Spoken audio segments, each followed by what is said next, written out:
Okay, it looks like we're ready. It's almost 5:30, so I'll give it a minute.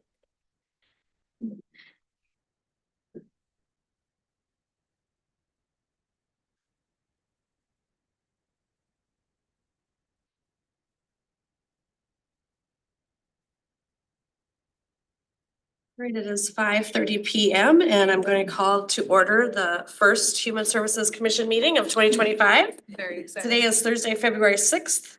It is 5:30, and because this is the first meeting of the commission and we don't have our officers chosen, I'm gonna chair the meeting until we get the officers chosen. So the next item is a call to order. Again, this 5:30, and then I'm gonna take a roll call. So Nancy Dela, Here. Angelina Goldwell, Here. Dahlia Martinez, I don't see her online. I don't see her here, so she is absent. Brandon Stevens. Here. Tiffany Walker. Here. And El Haj Toure, our youth representative, is excused absence today. So we do have a quorum present. I'd like to let the record show that there's 2 seats on the commission that are vacant. And so the 4 commissioners are present, and we do have 1 commissioner absent, that is Dahlia Martinez. Michelle, does it look like there's one attendee? Do you just want to check to make sure we don't need to bring anybody over? Perfect, thank you. All right, so Nancy is going to read the land acknowledgement for us tonight. We, the city of Lacey, are on the ancestral land of the tribal people of the Treaty of Medicine Creek, including the Nisqually Indian tribe and Squaxin Island tribe. We acknowledge and remember those tribal people not recognized today who were absorbed or relocated into other tribes for survival. We recognize the ancestors and their descendants who are still here. We recognize and respect the tribal people of the Treaty of Medicine Creek as the traditional stewards of this land since time immemorial, and their role today in taking care of these lands in perpetuity. We recognize and have the responsibility to call attention to the histories of dispossession, forced removal, and abridged treaty rights that allow our nation, state, and city to develop as they have today. We recommend that community members read the Medicine Creek Treaty of 1854. Thank you, Nancy. Item number 4 is to approve the agenda, previous minutes, and consent items. Is there a motion to approve tonight's agenda and the December 5th minutes and the consent items? I move to approve the agenda and the meeting minutes.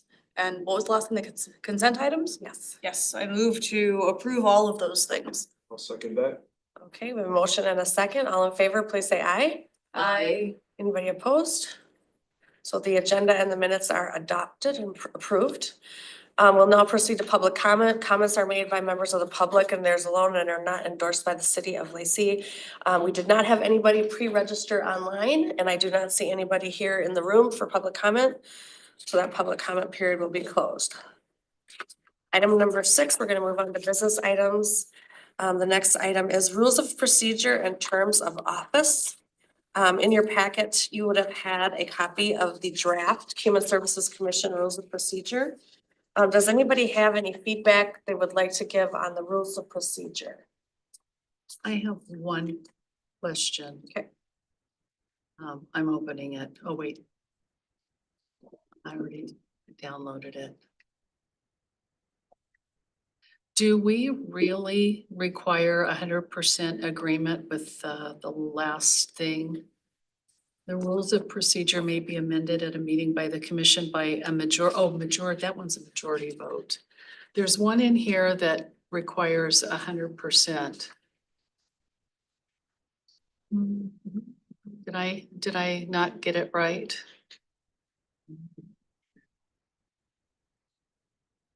Majority. Majority is not a problem. It's Right. just when you say you have to do 100% that. I believe there's any references to consensus of having 100% consensus. Okay, my mistake then. I do want to point out though, while we are looking at it and continue to look for a second, that we would remove the statement at the bottom of number 10 from the final copy. which is approved by the City of Lacey Human Services Ad Hoc Commission. Oh, That was yes, just so- left in from the last time we reviewed that, so that would be Yeah. scratched. I have one question, in regards to, 6.1. I'm just curious if, you could perhaps shed some historical or institutional knowledge on why is the youth representative excluded from the quorum count? I can absolutely provide some background unless, Michelle, you want to answer that? Go ahead. Okay, so when we set up the youth council, it runs from September through June. Mm. And so recognizing that in the summer months, it would create a problem with quorum if we had a vacant position. It makes it a lot harder to Mhm. reach the quorum number because you go from 4 to having 5 members. Mm-hmm. And so it was just in contemplation of that gap. What I do want to say is that Lacey Youth Council members, outside of not counting towards quorum, get to vote just like any other member of Mhm. this commission. Sure, absolutely. Yeah, no, I would just, I imagine this happens very rarely, but I would feel bad if there was a meeting with 3 adults and the youth member attended and then we had to say, sorry, too bad. Thank you for taking your time. But I don't really know how we solve that, cause I think the school year is a very good point. That's where, again, we went over this as a, well, I think maybe we'll go over it as the commission, but just really emphasizing the importance of communicating to the liaison, who is Michelle, if you are going to miss a meeting, so we don't come into circumstances where that would occur. Yeah, it's confidence. For sure. I mean, we had already, most of us had seen this already, so. Tiffany, do you have any feedback? I don't, I was just looking it over. I am in the process of selling my home and buying another property. I plan on staying in Thurston County. I just want to make sure that I'll be able to remain on the commission. Okay. Just, Because I do work in Thurston County and plan on continuing to work there. okay. Thank you. So is that a yes, no, maybe? So, the answer is it depends. Okay. So when you determine where you will be relocating, please let Michelle know and she'll be able to say, if we have some opportunities with this commission for the city of Lacey and then also the urban growth area. So we just want to confirm that it's in one of those. Okay. Or you meet some other criteria. So we just want to make sure. Which I believe one of the criteria is work for an agency that provides services in Lacey, correct? Yep. Okay, which I do. Yep. All right. Thank you for that feedback. And then one of the clerk made a mention of in section 4.2, the chair shall have power to create temporary committees of 1 or more commission members. Recommended that we add language not more than a quorum to that sentence. So that's something we could think about just to delineate, make sure we're not accidentally creating a committee that's 4 or more. I see. So we could add that. And then the only other item I had was Shannon already pointed out that the date at the end of the section needs to be corrected. I think to that, to the point you just brought up about 4.2. What committees of 1 or more, the thing that's throwing me a little bit about the committee of 1, is if that individual is not able to complete the necessary work of the committee, in a timely fashion or such and so forth, would it be appropriate to add some sort of language around if it is a committee of an individual, that there is an alternate or a backup or some way that the work doesn't get lost in the flow? The language in there, it's a great question, could allow for that. So it does say the chair shall have the power to create a temporary committees of 1 or more. And so that does give the opportunity to assign an alternate. That's true. Excellent. So I'm hearing we're pretty much okay with those minor changes? Okay, so could we get a motion to approve the rules of procedure as presented I motion to approve. with the changes? Second. Okay, so Brandon motion to approve, Nancy seconded. All in favor, please signify by saying aye. Anybody opposed? So that does approve our rules of procedure. Next item on the agenda is item 6B, which is the election of officers. So we are going to open the floor to nominations for the chair. So, Michelle, just before we start that one, I believe there's a second part to the first item, which is the terms of office. So. Oh, that's right, Thank you. So we do have to determine the terms of office for the commission. So the way that the rules of procedure are set out is that we have staggered terms to start. So the initial terms appointed for 2025, positions 1, 2, and 3 will be appointed until 2027. Initial terms appointed in 2025 for 4, 5, 6, and 7 will be appointed until 2028. And then all subsequent terms will be appointed on a 3-year cycle. So how should we determine which Which position? positions? So the way it reads is 1, 2, 3, and so we're all at large right now. So it's really a discussion amongst yourselves of who would like to start with a potential longer term of 4 years or 3 years. Wait, 2 years or 3 years? First one's until 2027, correct? 2025, 2026, 2027. Until 2027. So it'd be a 3-year term or a 4-year term? So it'd be December 31st, 2027. We'll say I've lived here 43 years and I'm probably not going anywhere, so I'm okay with being the longer term. You know, if something changes. I would, I would also be comfortable being on a longer term. Our kid is in elementary school here and it's a really good fit for him, so we're also hopefully not going anywhere anytime soon. Yeah, and I'm okay with the 27 appointment because I'm on other boards as well. Fit in wherever you need me to. Yeah, So Tiffany, were you saying you do the 3-year or the 4-year? I will do either. It doesn't Either one? matter. So we have 3 4-year terms right now. 1, 2, 3, 4. We could do one more 4-year term and then. Yes, look at Brandon. He said yes. I'll do 4. Okay. So Michelle, if you could just provide a recap of what was discussed here. So we talked about the different terms. We talked about, there's a 3-year period and a 4-year period. And the folks here in person indicated that they would like to participate in the 4-year terms. That'd be Brandon Stevens, Angelina Goldwell, Tiffany Walker, and Nancy Dela for 4-year terms. Okay. So now we need to take a motion on that, right? So do I have a motion to approve the terms for this the commissioners present? Motion to approve the terms for the commissioners present. I second the motion. All in favor? Aye. All opposed? Motion passes. So now we can move on to election of officers. Thank you, Shannon, for catching that. So the first officer we will be speaking about is the chair. And we will open the floor for nomination for the chair.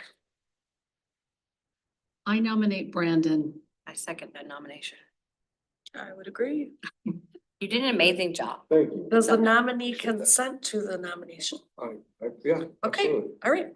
With no objections, nominations are closed. We don't have multiple nominees. So if only one nominee is nominated, is there a motion to elect Commissioner Brandon Stevens as chair? Motion to elect him.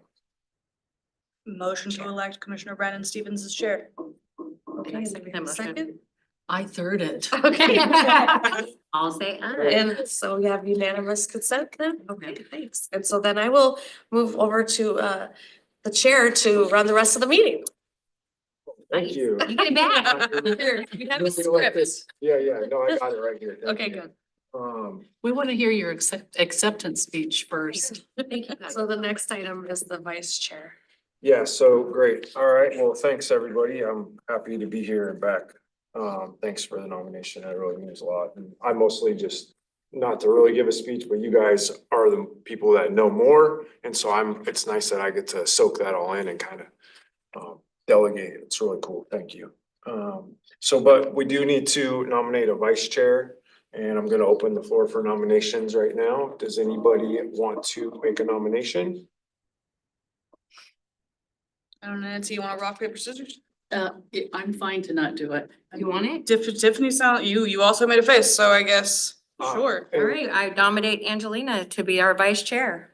I'll second that. All in favor, say aye. All right, so all in favor of the vice chair, Angelina Goldwell, excuse me, please say aye. Aye. Aye. All those opposed? All right, so we do have a new vice chair for the Human Services Commission, and that is Angelina Goldwell. Yay, congratulations, you All guys. right. Oh, thank you. And so, gosh, I didn't ask if you consented on that. I do apologize, but I assumed that you did when you said I wouldn't do it. And all right, so we're gonna move on to item number C, which is a Human Services Grant Program update from our Human Services Coordinator, Michelle Chavez. All right, thank you, Commissioner Stevens. I would like to give you an update on the Human Services Grant Program.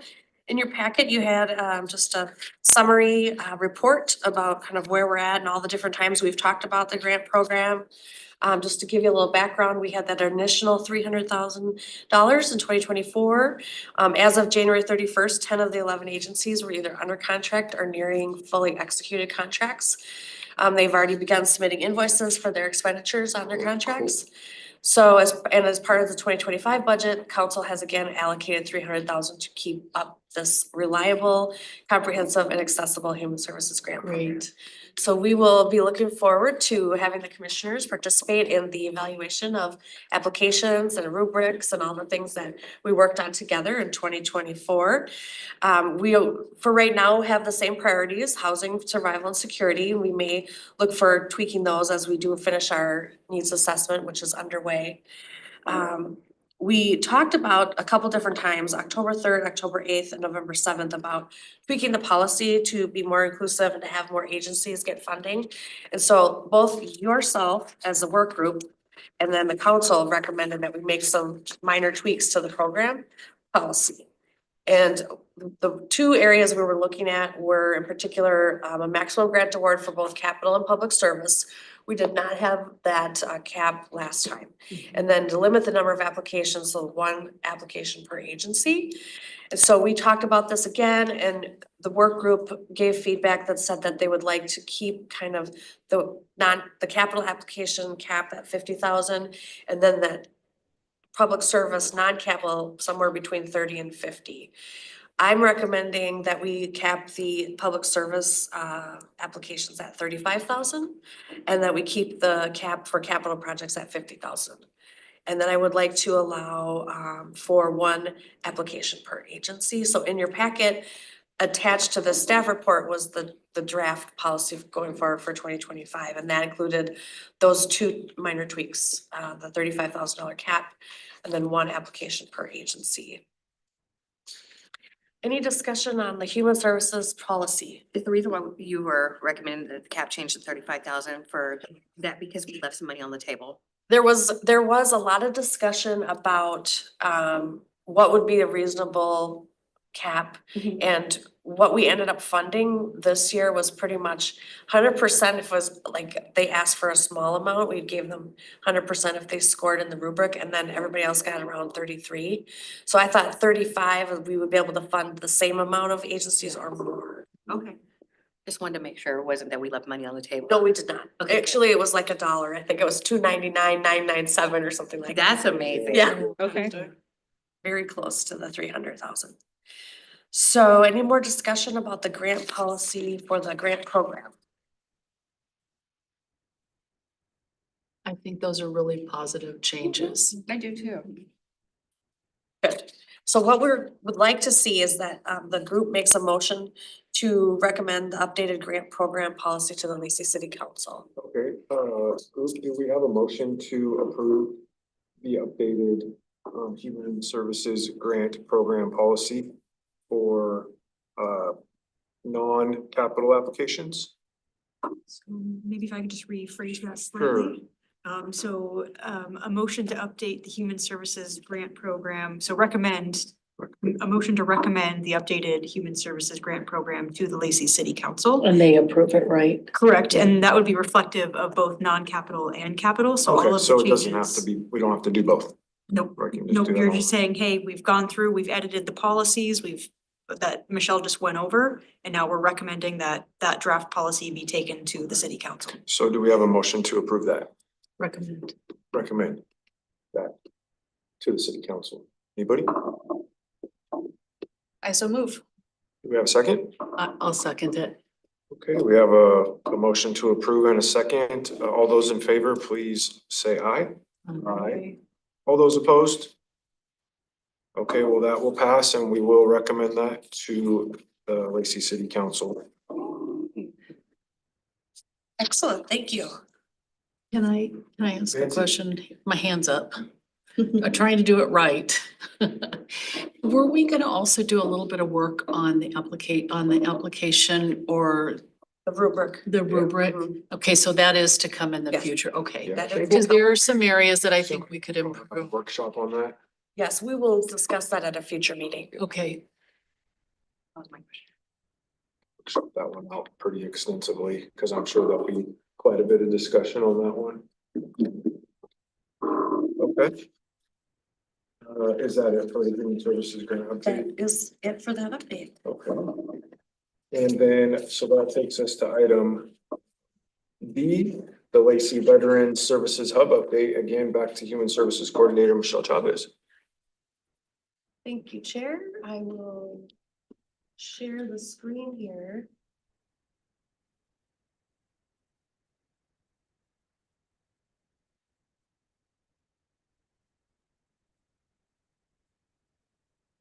And then move this one here.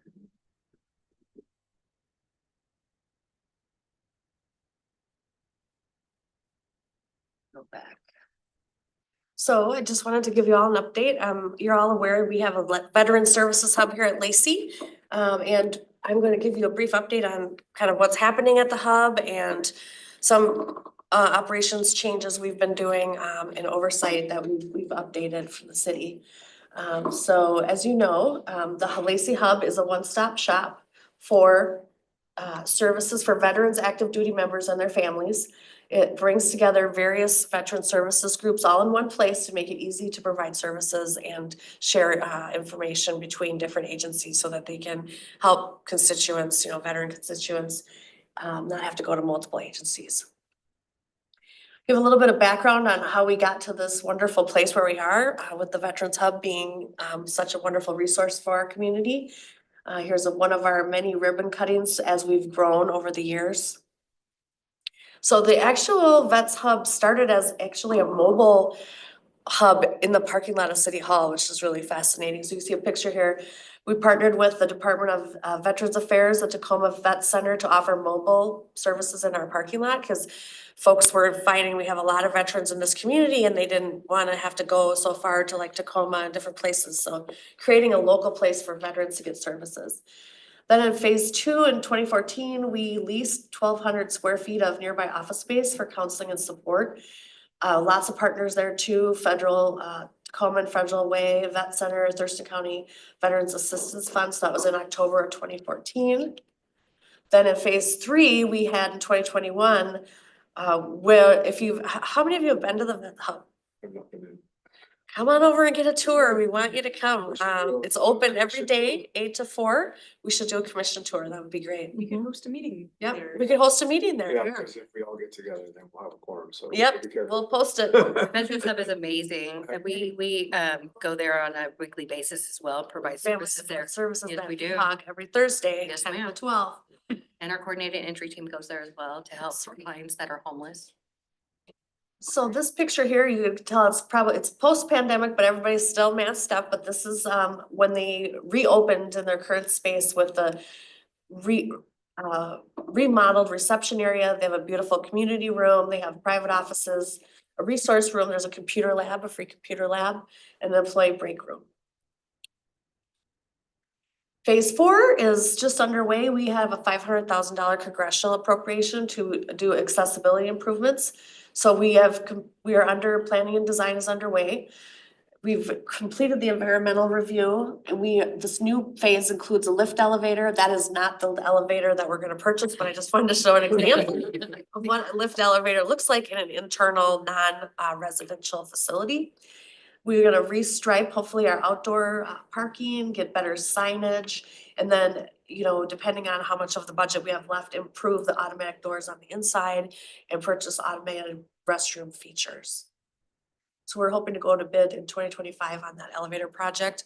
The grant goes until 2030, so we have plenty of time to get this off the ground and executed. So just a little bit of how the hub has grown over the years.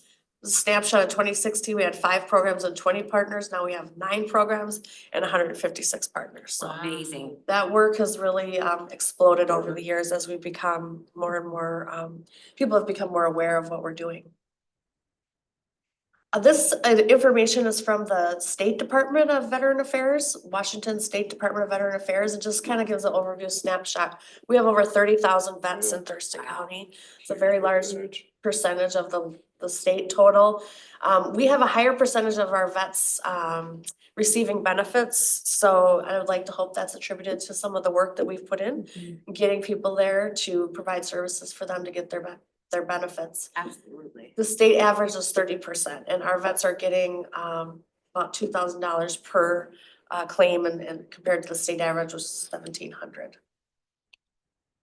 Veterans by era, this is the American Community Survey 5-year snapshot, so you can see that, you know, there's a large portion of Gulf War vets and Vietnam, and as people get higher up in age, you know, the older wars, they tend to diminish in numbers. So this is what it looks like now. We've got a great new sign, that bright white sign. We put that up, I think, in 2024, was that, or 2023? I think.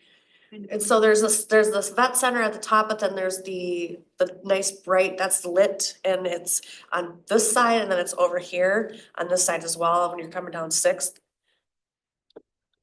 So this just provides a summary of the different service areas that we focus on, again, those 9 areas. Transportation, housing, nutrition, healthcare, education, employment, VA benefits, financial, and legal support. That's amazing that you could do all of that. And so this shows an example of a veteran getting help with one of his claims. And that's an application. We have people who provide claim services that are volunteers, and then we have one paid staff person who is from the State Department of DVA. And don't you have somebody over there helping with housing as well, like helping claim, Todd VA? Nash is there. Yeah. So this will show you kind of these are the current providers that are located there kind of on a daily basis. And so we have employment and education and the Veterans Assistance Fund from the county, which helps with emergency financial assistance. HUD-VASH helps with, you know, veterans who need help with housing. Travis Manion Foundation, the WDVA and the DAV. And Operation Military Family, these are just some of our current partners that are located there. So I said we have this beautiful community room available to any kind of organization that is related to vets. As long as it's free and it's open to the public and it's related to veterans, you can utilize our upstairs community room. It seats 32, but I think you could have more folks in there. There's tables, this is set up in a classroom, but there's tables that seat at least 32, and we can accommodate more. We do a lot of community outreach and engagement right now. This gentleman on the right looks familiar to somebody in the room and I happens live with him. happens to be Commissioner Dila's husband, right? Who both helps us out at the front desk as well as is a van driver for us. And so when we're doing all in the community, we're really doing a big push to get more volunteers, because if 57 outreach events in 2024, we need to have like an army of outreach workers that we can actually go to all these different sites. So we hope to continue to recruit more volunteers, and you'll see just the flyer there. That the man on the left is Isaiah. He's one of our VSOs, Veteran Service Officer. He works there 5 days a week and he's paid by the state. And then, of course, Mr. Dila is a volunteer. Otherwise known as Ray. Ray Dila. Yeah. So I want to give an update on volunteers. Last year, we had 7 volunteers. We had about 2,400 volunteers annually. We doubled our volunteers in January.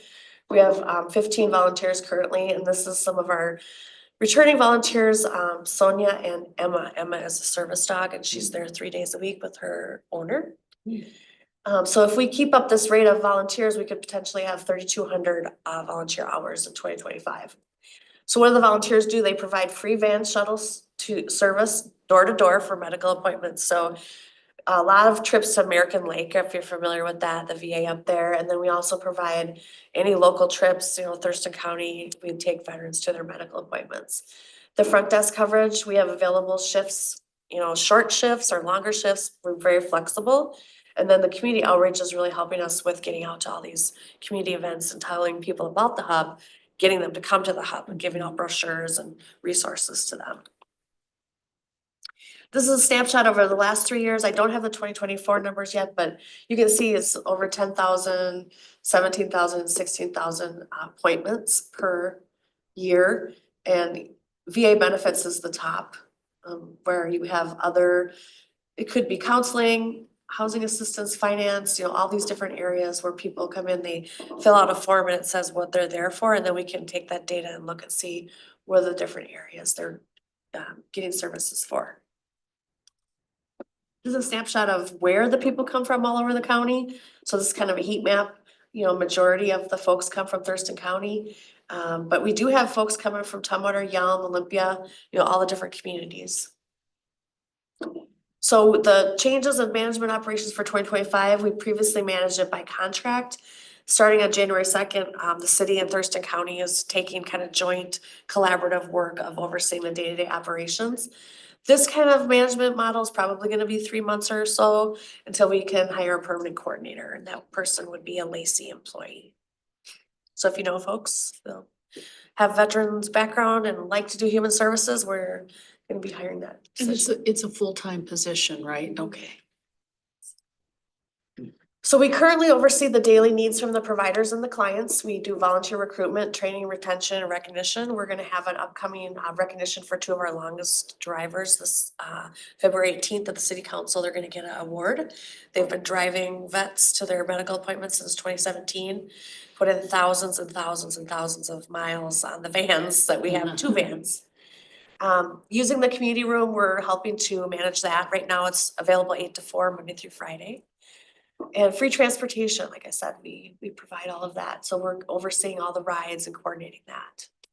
We will look together to work with other stakeholders on strategic planning, so look more for that in the future. So that means all of the partners that work there and the county and the state and all the people who utilize veteran services here, how are we gonna move forward with the Vets Hub? We're looking forward to continuing the growth and improvement to the resource for the community. So questions about the Vets Hub? It's a lot. I didn't know the city of Lacey was so involved with the Veterans Hub. That's amazing. Yeah. Good for you guys.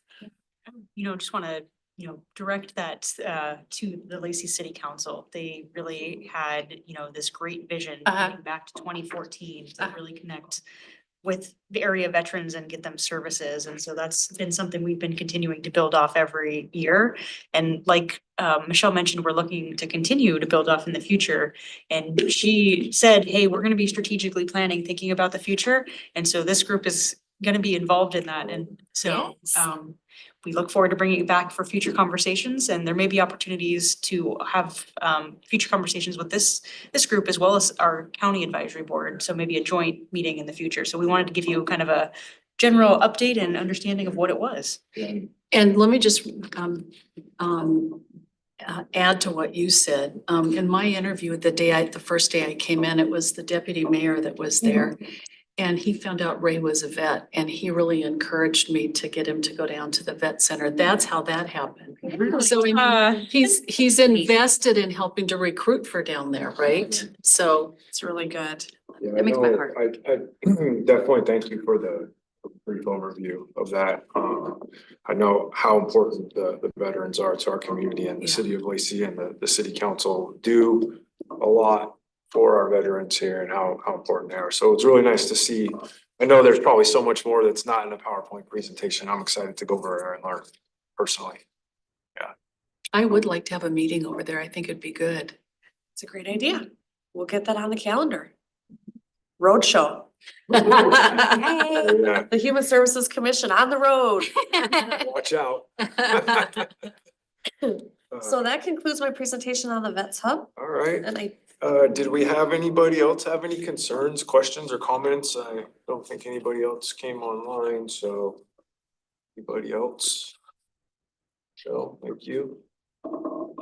Yeah, I think just building off of this idea, of going to visit the Veterans Hub, I realize we can't go on the road every single meeting, but it may be a good thought for the commission going forward that, I don't know if it's biannually or, we can figure out the details on that, but if we, when opportunities arise for us to be present or having more FaceTime with the nonprofits and the communities in this area that we are serving, that could only benefit the committee, I think. I think it would be valuable, even if we looked at a quarterly basis, some of the ones that we funded, just to get in and to see them. Yeah.